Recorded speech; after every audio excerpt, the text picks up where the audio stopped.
What's up, guys? This is Clinton, aka Phoenix. Welcome back to the page. Today we're going to the brand new bookshelf to answer an age-old question. Are these basketball shoes?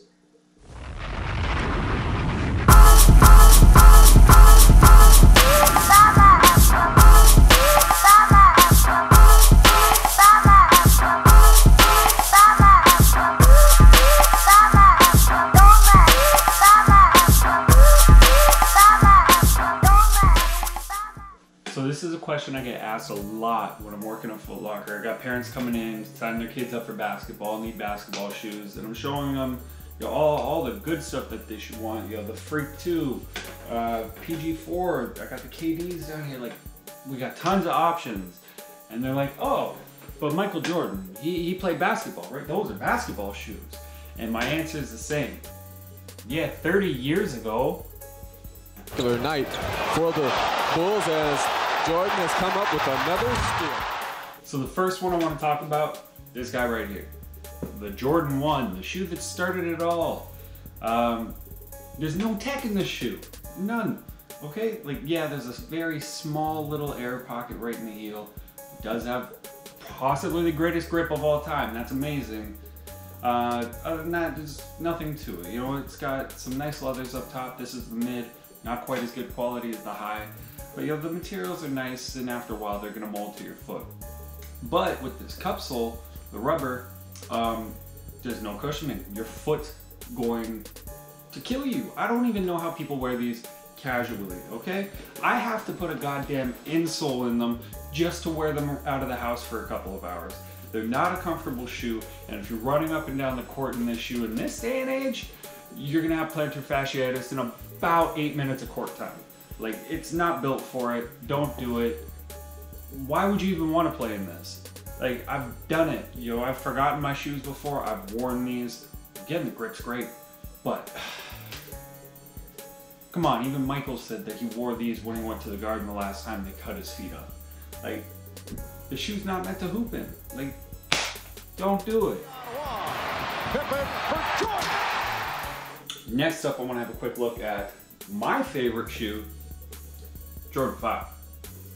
Now, I'm not even gonna lie, when I first got these a few months back, I went outside, I played ball in them. Cushioning sucks. It's real flat inside. I put another insole in this one too. But you know what, the suede material made it a little bit softer on the sides. I was able to hoop it on a little bit. But again, that was when I was on the way home from getting groceries and saw some of my friends playing ball. I stopped, I hooped. I had these on, it worked. And if I was there for more than 20 minutes, I would not have wanted them on my feet. They got nice little lateral support, and honestly, with the softer material, you could do it. You could put a nice insole in it, you could play in it, but at what price? It's like 240, 255 bucks for these up here in Canada, and that's if you can get them retail. So, what are you doing? What are you doing? Why? It's a casual shoe. Just wear casual.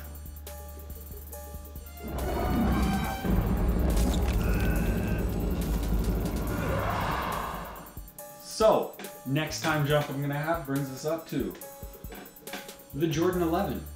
Now, this is my first pair of 11s. I just got them a few days ago, and I immediately did what I do. I took them out on the court. I wanted to see how they played. Grip, real nice little herringbone pods in here. Worked out well. The cushioning is not even terrible. It's got a full-length air unit, which is real nice. The upper ballistic mesh, lightweight, it's nice. You can take these rope laces, pull it in, get a real nice fit. And then this patent leather will just destroy your foot. You know what? Tink put it on this shoe because of how durable it is, and that it doesn't really stretch too much. So it can really hold your foot in there for hard lateral cuts. And it's hard as hell. This shit will break your foot anytime you go to make a hard cut out to the side. This is not soft. Yeah, you can break it in, but it's gonna take like 2 weeks of hard playing to break it in. And in that time frame, your feet are going to be wrecked. Yeah, I've seen people playing 11s. They say they're comfortable, and it is. But this is a $285 shoe. If you're playing in this, you've got more dollars than cents. That's all I can really say about it. I can't recommend anybody playing this shoe. Looks real pretty though.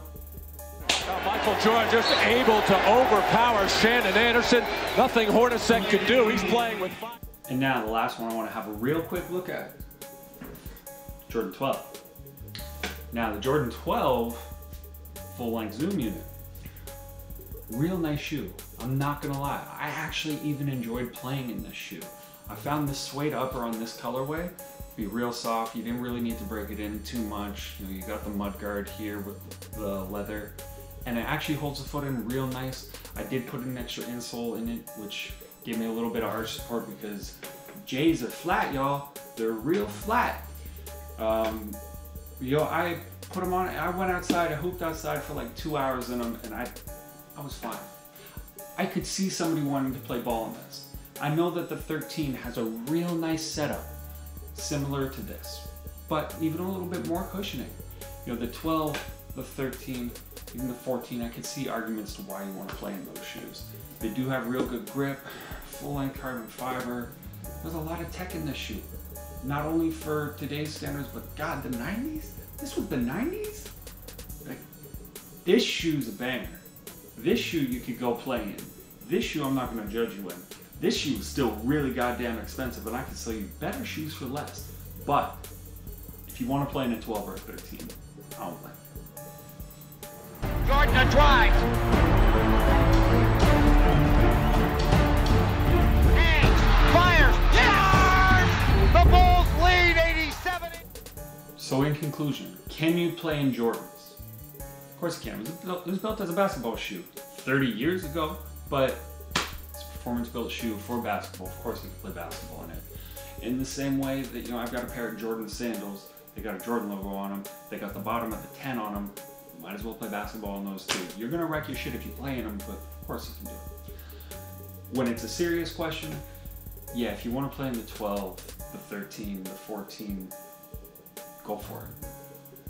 There's better shoes, but they can still stand up to it. I wouldn't recommend it, but I wouldn't talk you out of it if that's what you want to do. Anything less than that, I don't know why you would want to. Look at these things. These are beautiful. They're beautiful, all right? That's what they need to be treated as. They're pieces of art now. They're pieces of art. You collect them, you build beautiful bookshelves, put them on there, display them, wear them out every now and then when you got a real nice little outfit to put together with it. But it's art, and we appreciate it as art. We appreciate Michael's game as art. Why you want to ruin art? Alright guys, thanks again for stopping by, checking out the channel. I really appreciate the support. If you could, leave a like, leave a comment. I want your feedback. I want to know how I can make this better for y'all. Subscribe if you haven't already. And just a little sneak peek coming up. We have a look KD 13 and the KD Trey 5.8. Surprise, they're both real good shoes. Other than that, we got the Steph Curry 8 coming out real soon. We're gonna get on that. Keep on coming back to the page. We're gonna have new stuff for you every time. Thanks again. All right guys, let's look at the brand new bookshelf. This is not going to be permanent. All these shoes are gonna change as we get new things. But I gotta say this, I love it. This is a beautiful setup. I'm thrilled to have it. I don't even have enough space for all my shoes yet, but that's all right.